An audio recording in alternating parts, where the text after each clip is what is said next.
رب اشرح لي صدري ويسر لي امري واحلل عقدة من لساني يفقهوا قولي.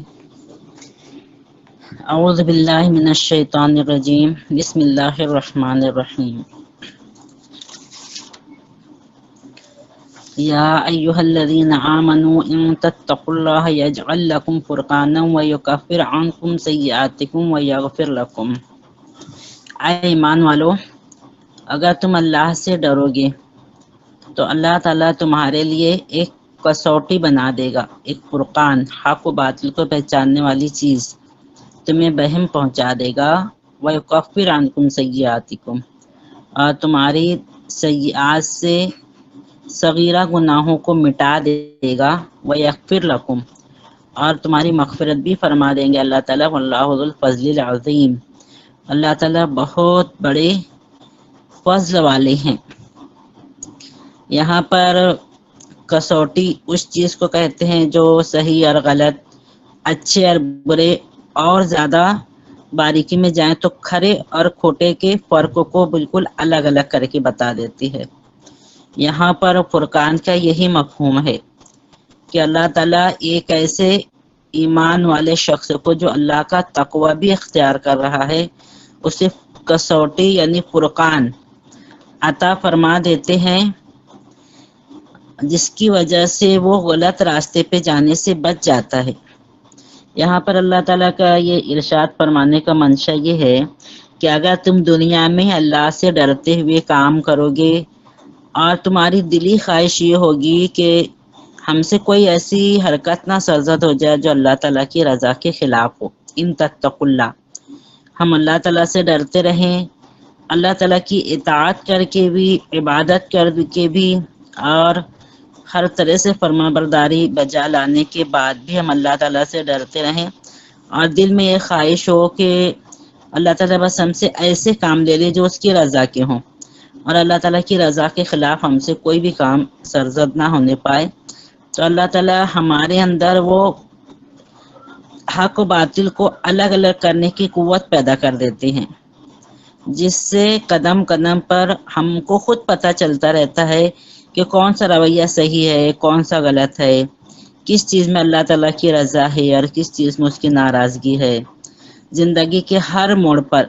اور ہر وقت، ہر مشکل وقت میں، اور ایسے وقت میں جب کہ ہمیں کچھ سمجھنے میں نہیں آ رہا ہو، تو اللہ تعالیٰ ہماری اندرونی بصیرت کے ذریعے سے ہماری رہنمائی فرماتے ہیں کہ کدھر قدم اٹھانا چاہیے، کدھر نہیں اٹھانا چاہیے، کون سی راہ حق ہے اور اللہ تعالیٰ کی طرف جاتی ہے، اور کون سی راہ باطل ہے جو شیطان کی طرف جاتی ہے. تو یہ چیز اللہ تعالیٰ ہمارے اپنے اندر، ہماری بصیرت میں، ہماری فراست میں یہ چیز رکھ دیتے ہیں. شرط یہ ہے کہ ہم خود اللہ تعالیٰ سے ڈرتے رہیں، اور ہماری یہ کوشش ہونی چاہیے کہ ہم سے کوئی ایسا کام نہ سرزد ہو جو اللہ تعالیٰ کی مرضی کے خلاف ہو. تو اللہ تعالیٰ ہمیں خود ایک فرقان، مطلب حق اور باطل کو سمجھنے کی صلاحیت اور قوت ہمارے اندر اللہ تعالیٰ رکھ دیتے ہیں، جس کی وجہ سے ہم غلط کو دیکھتے ہی سمجھ جاتے ہیں کہ چیز غلط ہے، اور صحیح چیز کو دیکھتے ہی ہمارے جو ضمیر ہوتا ہے، ہماری جو روح ہوتی ہے، اس کی طرف لپکتے ہیں کہ ہاں یہ صحیح کام ہے، یہ کرنا چاہیے. یا پھر یکفر عنکم سیئاتکم، اللہ تعالیٰ صغیرہ گناہوں کو بھی معاف فرما دیتے ہیں. ویغفر لکم، بخشش بھی فرما دیں گے تمہاری. بہت بڑے فضل والے ہیں اللہ تعالیٰ. جو گناہ، چھوٹے چھوٹے گناہ ہم سے جان بوجھ کر نہیں بلکہ انجانے میں سرزد ہوتے رہتے ہیں، وہ سب گناہ اللہ تعالیٰ خود ہی مٹا دیتے ہیں. ہم اللہ تعالیٰ کا تقوی اپنے دل میں رکھیں، اللہ تعالیٰ کا خوف اور اللہ تعالیٰ کی رضا حاصل کرنے کی کوشش کرتے رہیں، تو جو چھوٹی چھوٹی غلطیاں ہم سے ہوتی رہتی ہیں ان کو اللہ تعالیٰ معاف فرما دیتے ہیں. وَإِذْ يَمْكُرُ بِكَ الَّذِينَ كَفَرُوا لِيُثْبِتُوكَ أَوْ يَقْتُلُوكَ أَوْ يُخْرِجُوكَ. نبی صلی اللہ علیہ وسلم سے فرما رہے ہیں اللہ تعالیٰ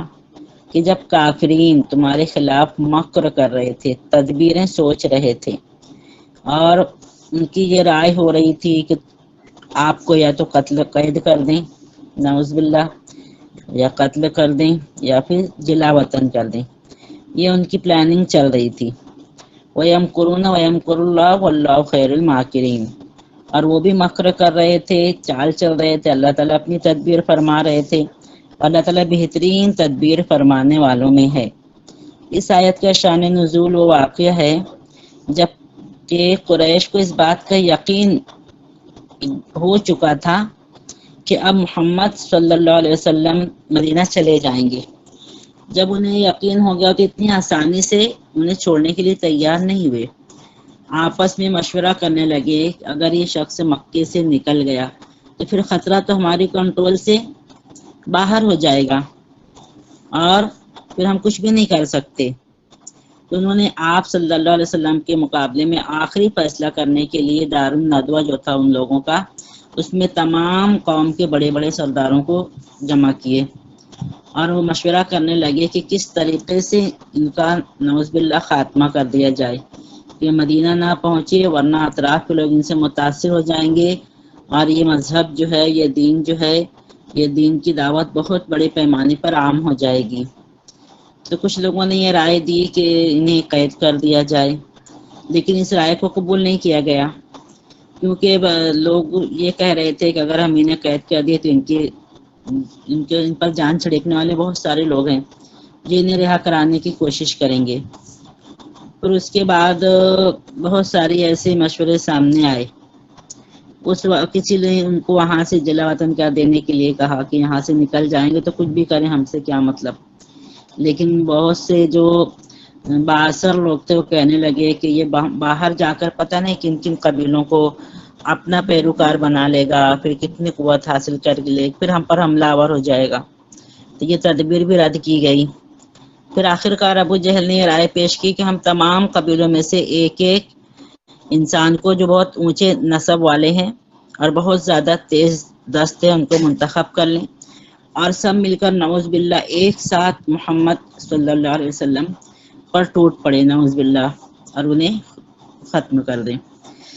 تو اس طریقے سے ان کا خون تمام قبیلوں پر تقسیم ہو جائے گا اور ان کے جو خاندان والے ہیں بنو عبد مناف، ان کے لیے ممکن نہیں ہوگا کہ وہ سب سے لڑ سکیں اور اس لیے مجبوراً دیت لے کر یعنی خون بہا لے کر لینے کے فیصلے پر راضی ہو جائیں گے۔ اس رائے کو سب پسند کیے اور قتل کے لیے آدمی بھی مقرر کر دیے گئے، قتل کا وقت بھی فکس ہو گیا، یہاں تک کہ جس رات کو اس کام کے لیے چنا گیا ٹھیک وقت پر جو قاتلوں کا پورا گروہ تھا اپنی ڈیوٹی پر بھی پہنچ گئے اور آپ صلی اللہ علیہ وسلم کے گھر کے اطراف میں محاصرہ کر لیے ننگی تلوار لے کر۔ لیکن اللہ تعالیٰ کا فضل رہا کہ ان کا ہاتھ پڑنے سے پہلے ہی بھی نبی صلی اللہ علیہ وسلم ان کی آنکھوں میں خاک جھونک کر اور ان کے درمیان سے ہی سورہ یاسین کی آیت تلاوت کرتے ہوئے نکل گئے۔ وہ لوگ انہیں دیکھ ہی نہیں سکے اور انہیں اندازہ ہی نہیں ہوا کہ نبی کریم صلی اللہ علیہ وسلم ہمارے درمیان سے نکل کر چلے گئے۔ تو یہ ان کی رائے دھری کی دھری رہ گئی، وَيَمْكُرُونَ وَيَمْكُرُ اللَّهُ۔ وہ اپنی تدبیریں اتنی جان جوکھوں میں ڈال کے دن رات ایک کر کے انہوں نے یہ تدبیر طے کی تھی، یہ تجویز پاس کی تھی ان لوگوں نے، لیکن واللہ خیر الماکرین، اللہ تعالیٰ بہترین تدبیر فرمانے والا ہے۔ اللہ تعالیٰ نے ایسی تدبیر فرمائی کہ انہی کے سامنے اپنے گھر سے سورہ یاسین کی تلاوت کر فرماتے ہوئے نکلے نبی صلی اللہ علیہ وسلم، سب کے سروں پر خاک ڈال دیے، سب نے دیکھے بعد میں تو ان کے سروں پر باقاعدہ مٹی پڑی ہوئی تھی، اس طریقے سے نکل گئے۔ اس وقت واقعے کی یاد اللہ تعالیٰ دلا رہے ہیں نبی کریم صلی اللہ علیہ وسلم کو کہ اس وقت کو یاد کرو جب ان لوگوں نے ایسا نازک وقت آ گیا تھا کیونکہ کسر نہیں چھوڑی تھی نعوذ باللہ نبی کریم صلی اللہ علیہ وسلم کے خاتمے کی، لیکن اللہ تعالیٰ نے ان کو کیسے بچا لیا۔ اور اللہ تعالیٰ حق کو ساتھ اسی طریقے سے دیتے ہیں کہ پوری دنیا ایک طرف ہو جائے بھی تو اللہ تعالیٰ کی مرضی نہیں ہو تو حق پرستوں کو یہ لوگ کچھ بھی نہیں کر سکتے۔ وَإِذَا تُتْلَى عَلَيْهِمْ آيَاتُنَا قَالُوا قَدْ سَمِعْنَا۔ ایک اور ڈٹائی ان کی بتانے اللہ تعالیٰ، جب ان کو ہماری آیات سنائی جاتی ہے تو کہتے تھے کہ ہاں ہم تو سن لیے، ظاہری طور پر کہہ دیتے تھے ہم تو سن لیے سمینا، پھر آگے کیا کہتے تھے لو نشاء لقلنا مثل هذا، نعوذ باللہ، اگر ہم بھی چاہیں تو ہم بھی ایسے ہی کہہ سکتے ہیں، یہ باتیں تو ہم بھی کہہ سکتے ہیں۔ جو جن کے دل میں ایمان نہیں اترتا ہے تو اسی قسم کی باتیں کرتے ہیں، یہ باتیں تو ہم بھی، ایسی باتیں تو ہم بھی کر سکتے ہیں، نعوذ باللہ۔ ان ھذا الا اساطیر الاولین، یہ تو صرف پرانے لوگوں کے قصے ہیں۔ قرآن مجید میں جو قصے بیان کیے گئے ہیں ہم جب سنتے ہیں پڑھتے ہیں تو ان کی معنویت اور ان کی جامعیت کے لحاظ سے ہم سمجھ جاتے ہیں کہ اللہ تعالیٰ نے یہ کس مقصد کے لیے اور کس چیز کے لیے خاص طور سے عبرت دلانے کے لیے، ہمیں عبرت حاصل کرنے کے لیے بیان کر رہے ہیں۔ لیکن یہ لوگ جب قرآن مجید کی آیتیں سنتے تھے تو ان کو صرف وہ قصہ کہانیاں لگتے تھے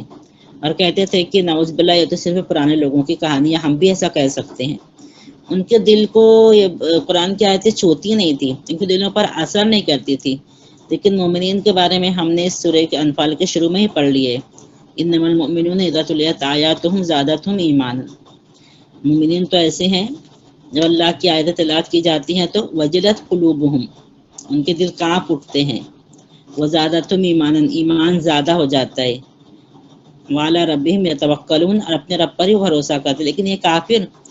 ان کا ایمان ذرہ برابر بھی زیادہ نہیں ہوتا اور پستی میں گر جاتے ہیں اور کہتے ہیں کہ نعوذ باللہ یہ تو پرانے لوگوں کے قصے ہیں، کوئی ایسی خاص بات نہیں ہے کچھ جو ہمارے دل کو اپیل کرے۔ پھر یہ لوگ چیلنج کے طور پر کہتے تھے، دعا کے طور پہ نہیں کہتے تھے، چیلنج کے طور پر کہتے تھے کہ وَإِذْ قَالُوا اللَّهُمَّ إِنْ كَانَ هَذَا هُوَ الْحَقُّ مِنْ عِنْدِكَ۔ اللہ تعالیٰ کو چیلنج کر رہے ہیں، نعوذ باللہ ان کی اتنی زیادہ جسارت ہو جاتی ہے، کہتے ہیں کہ اللہ اگر یہ قرآن، یہ آیتیں، یہ نبی، یہ تعلیمات تیری طرف سے ہے، تیرے پاس سے ہے، فَأَمْطِرْ عَلَيْنَا حِجَارَةً مِّنَ السَّمَاءِ، تو تو ہم پر آسمان سے پتھر برسا دے۔ ان کو پتا تھا کہ پچھلی قوموں پر آسمان سے پتھروں کی بارش ہوئی تھی، اور یہاں پر بھی وہ لوگ ایسا نہیں کہ نبی صلی اللہ علیہ وسلم کی دعوت کو غلط سمجھ کر یہ کہہ رہے ہیں، بلکہ ان کی اتنی زیادہ جسارت بڑھ جاتی ہے کہ اللہ تعالیٰ کو چیلنج کرنے لگ جاتے ہیں، اگر یہ چیز حق ہے تو ہم پر آسمان سے پتھر برسا دے، ابھی اتنا بھی عذاب علیم، دردناک عذاب ہم پر لے آ۔ اب آگے اللہ تعالیٰ فرما رہے ہیں وَمَا كَانَ اللَّهُ لِيُعَذِّبَهُمْ وَأَنْتَ فِيهِمْ، کہ نبی صلی اللہ علیہ وسلم اللہ تعالیٰ انہیں کبھی بھی عذاب نہیں دیں گے اس حال میں کہ آپ ان میں موجود ہوں۔ اور صرف نبی کریم صلی اللہ علیہ وسلم ہی نہیں، بلکہ جب تک کوئی بھی نبی کسی بستی میں موجود ہو اور حق کی طرف دعوت دے رہا ہو، اس وقت تک بستی کے لوگوں کو مہلت دی جاتی ہے اور وقت سے پہلے عذاب بھیج کر ان کی اصلاح کرنے کا موقع اللہ تعالیٰ چھینتے نہیں ہیں۔ جب تک نبی اپنے کام کر رہے، جب تک ان پر عذاب نہیں آئے گا۔ اور ایک اور وجہ اللہ تعالیٰ بتا رہے ہیں کہ وَمَا كَانَ لِيُعَذِّبَهُمْ وَكَانَ اللَّهُ مُعَذِّبَهُمْ وَهُمْ يَسْتَغْفِرُونَ، کہ اگر بستی میں کچھ ایسے لوگ ہوں جو گناہ سرزد ہونے کے بعد ایک کے بعد ایک استغفار کرتے جا رہے ہوں اور اپنی جو ان سے جو غلط طریقے جو ان سے سرزد ہو گئے ہیں اس پر استغفار کرتے آ رہے ہوں، اللہ سے معافی کی درخواست کرتے آ رہے ہوں اور آئندہ کے لیے اپنے رویے کی اصلاح کے لیے، اس وقت تک اللہ تعالیٰ اس بستی کو تباہ برباد نہیں کرتے۔ یہاں تک کہ حدیث میں آتا ہے کہ ایک بھی استغفار کرنے والا انسان اگر کسی بستی میں ہوگا تو پوری بستی بھی اگر غلط کام میں ملوث ہو جائے گی تو اللہ تعالیٰ اس بستی کو بچا لیں گے اس ایک استغفار کرنے والے نیک انسان کی وجہ سے۔ یہ اللہ تعالیٰ کا قاعدہ ہے، ایک تو جب تک یہ کہ نبی کسی میں بستی میں موجود ہوں اللہ تعالیٰ اس بستی کو عذاب نہیں دیتے، مگر یہ کہ جب حجت پوری ہو جاتی ہے اور نبی کو وہاں سے نکال دیا جاتا ہے یا خود نکل جاتے ہیں، یا پھر یہ کہ وہ لوگ جو فالوورز جو ہوتے ہیں جن کے پاس نبی بھیجے جاتے ہیں وہ لوگ اگر نبی کو قتل کر ڈالتے ہیں، اب عذاب نہیں آنے کی کوئی وجہ نہیں بچتی، تو پھر اس وقت عذاب آتا ہے۔ پچھلی تمام قوموں پر اس وقت عذاب آیا جب نبی ہمت کوشش کرتے کرتے وہ اللہ تعالیٰ ان کو حکم دیتے ہیں کہ یہاں سے نکل جاؤ۔ یونس علیہ السلام کو حکم نہیں ہوا تھا، اس کے باوجود بھی وہاں سے نکل گئے تھے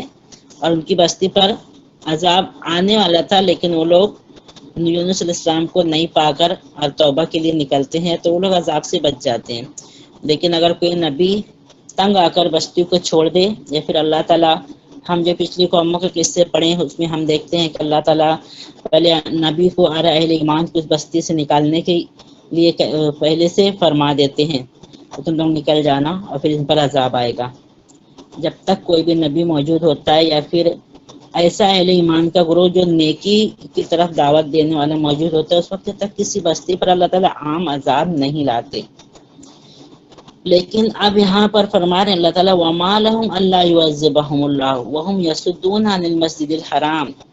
اب چونکہ نبی کریم صلی اللہ علیہ وسلم ہجرت فرما کے مدینہ تشریف لے جا چکے ہیں اب وہاں پر نبی کریم صلی اللہ علیہ وسلم بھی موجود نہیں ہے. وہم یصدون عن المسجد الحرام، اور وہ لوگ مسجد حرام میں جانے سے بھی روک رہے ہیں. ہم پیچھے بھی گزر چکا اور آگے بھی سورہ فتح میں پڑھیں گے کہ نبی کریم صلی اللہ علیہ وسلم جب 1500 صحابہ کرام کے ساتھ عمرہ کرنے کی نیت سے نکلتے ہیں تو انہیں روک دیا جاتا ہے، جس کے نتیجے میں صلح حدیبیہ واقع ہوتی ہے. تو اب اللہ تعالیٰ فرما رہے ہیں کہ جب تک آپ اس بستی میں تھے یا جب تک ان میں کوئی بھی استغفار کرنے والا انسان موجود تھا تو اللہ تعالیٰ تو عذاب نہیں دیتے، لیکن اب تو آپ وہاں سے نکل چکے ہیں اور اب اللہ تعالیٰ ان کو کیوں نہیں عذاب دیں گے. اور ان کا حال یہ ہے کہ وہ لوگ مسجد حرام سے روک بھی رہے ہیں. لوگ ایسا سمجھ رہے ہیں کہ ہم اس کے مالک بن گئے اور جسے چاہیں یہاں آنے دیں، جسے چاہیں یہاں نہیں آنے دیں. اللہ تعالیٰ فرما رہے ہیں وما کانوا اولیاء، یہ لوگ جو ہے تو اس کے ولی نہیں ہے، متولی نہیں ہے، جائز متولی نہیں ہے. ان لوگوں نے تو طاقت کے بل پر، قوت کے بل پر اس پر قبضہ کر لیا ہے. ان اولیاءہ الا المتقون، اس کے تو متولی وہی ہوں گے جو متقی ہوں گے. ولکن اکثرهم لا یعلمون، لیکن ان میں سے اکثر نہیں جانتے. قریش جو تھے اپنے آپ کو اس کا مالک سمجھ رہے تھے، وہ سمجھتے تھے کہ ہم جنہیں چاہے آنے دیں، جنہیں چاہے آنے سے منع کر دیں. ان کے بارے میں اللہ تعالیٰ فرما رہے ہیں کہ یہ لوگ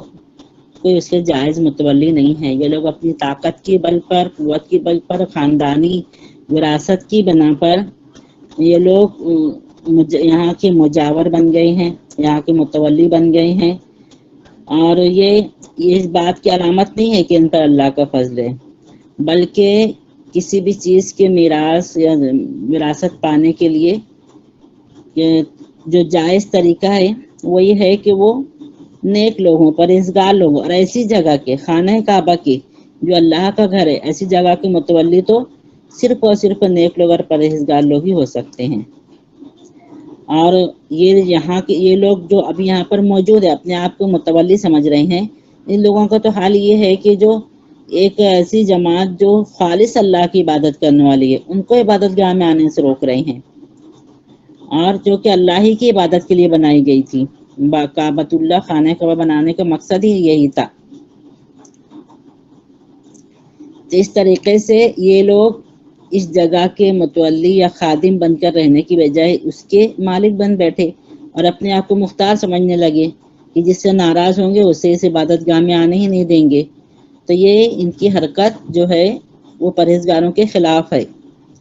اور پھر آگے اللہ تعالیٰ ان کی جو عبادت وہ لوگ کرتے تھے ان کے بارے میں بھی بتا رہے ہیں وما کان صلاتهم عند البیت الا مکاء وتصدیہ. ان کی جو عبادت بیت اللہ میں کرتے ہیں اس میں نہ تو کوئی خشوع خضوع ہوتا ہے، نہ اللہ تعالیٰ کی طرف کوئی توجہ ہوتی ہے، نہ رجوع ہوتا ہے، نہ ذکر اللہ تعالیٰ کا ذکر ہوتا ہے، بلکہ ایک بے معنی شور و گل اللہ و لعب ہے جس کا نام انہوں نے عبادت رکھ دیا ہے. حضور اکرم صلی اللہ علیہ وسلم کے آنے سے پہلے عبادت کا کوئی صحیح طریقہ موجود نہیں تھا. جیسے آج مندروں میں ہم دیکھتے ہیں گھنٹی بجا دیے، جا کے ہاتھ جوڑ کر کھڑے ہو گئے، نہ جانے کیا کیا اول فول بک رہے ہیں. ایسے ہی ان لوگوں کا طریقہ ہو گیا تھا. جس وقت نبی کریم صلی اللہ علیہ وسلم مبعوث ہوئے اس وقت تو کوئی ایک صحیح طریقہ جو اللہ تعالیٰ کی طرف سے عبادت کا فکس کیا گیا تھا اس پر یہ لوگ قائم نہیں تھے، بلکہ بے معنی شور و گل کرتے تھے، چیخ پکار کرتے تھے، تالیاں بجاتے تھے، سیٹیاں بجاتے تھے. یہ ان کے عبادت کا طریقہ تھا. وما کان صلاتهم عند البیت، بیت اللہ کے پاس ان کی جو عبادت تھی صرف اور صرف تالی بجانا، سیٹی بجانا، یہ کرتے تھے وہ لوگ. فذوقوا العذاب بما کنتم تکفرون، تو تم عذاب کا مزہ چکھ لو اس کے بدلے میں جو تم کفر کر رہے ہو. اب آگے کافرین کے بارے میں اللہ تعالیٰ ایک اور اہم بات فرما رہے ہیں ان الذین کفروا، بے شک جو لوگ کفر کرتے ہیں، کافر ہوتے ہیں، حق کو ماننے سے انکار کرتے ہیں، ينفقون اموالهم ليصدوا عن سبیل اللہ، ان کے مال اس غرض سے خرچ کرتے ہیں کہ اللہ کی راہ سے روکیں. فَسَيُنْفِقُونَهَا، تو وہ لوگ خرچ ابھی اور خرچ کریں گے. ثُمَّ تَكُونَ عَلَيْهِمْ حَسْرَةٌ، پھر ان کے لیے چیز یہی کوششیں حسرت اور پچھتاوے کا ذریعہ بن جائیں گی. ثُمَّ يُغْلَبُونَ، پھر وہ مغلوب ہو جائیں گے. وَالَّذِينَ كَفَرُوا، اور جو لوگ کفر کیے ہیں جہنم کی طرف گھیر کر لائے جائیں گے، جمع کر کے لائے جائیں گے. آج بھی جو اہل ایمان کے مقابل میں جو لوگ ہیں، کفار ہیں، مشرکین ہیں، منافقین ہیں، یہ لوگ بھی اب بہت بڑے پیمانے پر اپنے مال جمع کرتے ہیں اور خرچ کرتے ہیں اسلام کے خلاف، اسلام کو مٹانے کے لیے، اسلام کو ختم کرنے کے لیے۔ اس وقت کے کافرین و منافقین بھی یہی کرتے تھے کہ جس وقت غزوہ بدر کی تیاری کی گئی تو ہر گھر سے بہت بڑے بڑے پیمانے پر چندہ وصول کیا گیا تھا، اور آج بھی یہ کافر مشرک یہی کر رہے ہیں۔ ان کے بارے میں اللہ تعالیٰ فرما رہے ہیں کہ ان الذین کفروا، جو لوگ کافر ہیں، ينفقون اموالهم، وہ لوگ اپنے مال کو خرچ کرتے ہیں لیصدوا عن سبیل اللہ، اللہ کے راستے سے روکنے کے لیے، فسينفقون، یہ بھی اور خرچ کریں گے، پھر ان کا یہ خرچ کرنا ان کے لیے آخرت میں حسرت بن جائے گا، جب یہ خود مغلوب ہو جائیں گے دنیا میں بھی، اور پھر یہ کافرین جب جہنم کی طرف جمع کیے جائیں گے، انہیں پتہ چلے گا ہم اتنی کوشش کرتے تھے، اتنی محنت کرتے تھے اور مال جمع کرتے تھے دین اسلام سے لوگوں کو روکنے کے لیے، ہماری وہ ساری کوششیں تو رائے گاں چلے گی، کچھ بھی کام نہیں آئی۔ برخلاف اس کے ایک مومن بندہ جو بھی کوشش کر رہا ہے دین کے لیے، دین کی تبلیغ کے لیے، اس کو پہنچانے کے لیے، اس کے لیے بھی اسے کچھ نہ کچھ حد تک چندہ کرنے کی ضرورت پڑتی ہے، کسی نہ کسی سے جمع کرنے کی پیسے کی ضرورت پڑتی ہے، اس کی دوڑ تو رائے گاں نہیں جاتی، وہ کام حق کے لیے ہوتا ہے تو اس کے لیے وہ چیز فائدہ مند ہوتی ہے۔ لیکن یہ جو کافرین والذین کفروا الی جہنم یحشرون، جہنم کی طرف یہ جمع کیے جائیں گے، گھیر کر لے جائیں گے۔ لیمیز اللہ خبیث من الطیب، تاکہ اللہ تعالیٰ برائی کو پاک چیز سے بالکل الگ کر دے، یہ لوگ چھٹ کر بالکل الگ ہو جائیں۔ وَيَجْعَلَ الْخَبِيثَ بَعْضَهُ عَلَى بَعْضٍ، اور پھر گندگی کو، ہر قسم کی گندگی کو ملا کر ایک کے اوپر ایک پرت در پرت، تہ در تہ ایک ڈھیر جمع کر لے۔ فَيَرْكُمَهُ، باقاعدہ اس کو ایک پلندہ اس کا بنا لے، ایک کے اوپر ایک تہ دار، جمیعاً فَيَرْكُمَهُ جمیعاً فَيَجْعَلُهُ فِي جہنم، پھر اسے جہنم میں ڈال دے۔ یہ کافرین کے اعمال کا انجام ہونے والا ہے۔ ان سب کو جمع کر لیا جائے گا، ان کی ساری دوڑ دھوپ، ساری محنت، ساری کوششیں آج ہم اپنی کھلی آنکھوں سے دیکھ رہے ہیں کہ یہ لوگ کتنی زیادہ محنت کر رہے ہیں، مقصد بنا کے یہ لوگ دین اسلام کو مٹانا، دین اسلام کو ختم کرنا ان کی زندگی کا مقصد ہو جاتا ہے۔ اس کے لیے ساری دوڑ بھاگ، ساری دوڑ دھوپ، ساری کوششیں، سارے فنڈ جمع کرنا، سب یہ لوگ کر رہے ہیں، لیکن یہ سب اللہ تعالیٰ صاف صاف آخر میں فرما دی اولئک هم الخاسرون، یہ لوگ بالکل بھی فائدہ پہنچنے والا نہیں، ان کے لوگ سراسر خسارہ اٹھانے والے ہیں۔ آج جب انہیں یہ پتہ چلے گا کہ ان کی پوری زندگی کی محنت، دوڑ دھوپ اور سارے قربانیاں آج آخرت میں بالکل زیرو ہیں، راکھ کے ڈھیر کی طرح ہیں، جو تیز ہوا میں اڑ کے ختم، نظر بھی نہیں آ رہی ہے کہاں ہے، چونکہ ان کی پوری دوڑ دھوپ، بھاگ دوڑ دین اسلام کے خلاف تھی اور باطل کے لیے تھی، غلط چیزوں کے لیے تھی، اس لیے آخرت میں ان کو کچھ بھی نہیں ملے گا، بالکل خالی ہاتھ کھڑے ہوں گے، نہ کوئی اجر ہوگا ان کے لیے، نہ کوئی جزا ہوگی، نہ کوئی اچھا بدلہ ہوگا، بلکہ سب کے سب ضائع ہو جائے گا۔ اولئک هم الخاسرون، یہ ان لوگوں کے لیے بہت بڑے خسارے کی چیز ہوگی، بہت بڑی ندامت کی بات ہوگی۔ لیکن اس کے برعکس ایک مومن شخص، ایک مومن یا مومنہ، ایک اہل ایمان، وہ جتنی بھی دنیا میں کوششیں کر رہا ہے، اگرچہ اس کا نتیجہ نہیں بھی سامنے آ رہا ہے، لیکن وہ دین کے لیے اپنی کوششیں صرف کرتے ہوئے اگر دنیا سے چلا جاتا ہے، یہ ساری چیزیں، اس کا رات کو جاگنا، اس کا پڑھنا، اس کا لکھنا، اس کا محنت کرنا، اس کا لوگوں تک پہنچانا، اس کے جو ہے تو اس کے لیے فنڈ جمع کرنے کی کوشش کریں، ساری چیزیں اس کے لیے ایک ذخیرہ بن جائیں گی، آخرت میں وہ ایک اجر، بڑے اجر کی شکل میں اس کے سامنے اللہ تعالیٰ پیش کریں گے۔ یہ اللہ تعالیٰ کا بہت بڑا فضل ہے جو اس نے ہمیں عطا فرمایا ہے کہ آج اگرچہ ہمارے پاس قوت نہیں ہے، طاقت نہیں ہے، ملکیت نہیں ہے، ہم کسی چیز کے مالک نہیں ہیں، لیکن ہماری چھوٹی سے چھوٹی کوششیں بھی اللہ تعالیٰ کی راہ میں قبولیت اختیار کریں گے، انشاءاللہ رائے گاں نہیں جائیں گی۔ برخلاف کافرین کے، وہ کتنی بھی دوڑ دھوپ کر ڈالیں دنیا میں، آخرت میں ان کے ہاتھ کچھ بھی نہیں آنے والا ہے۔ اللہ تعالیٰ سے دعا ہے کہ وہ صحیح طریقے پر ہمیں اپنی زندگی گزارنے کی توفیق عطا فرمائیں۔ وآخر دعوانا ان الحمد للہ رب العالمین۔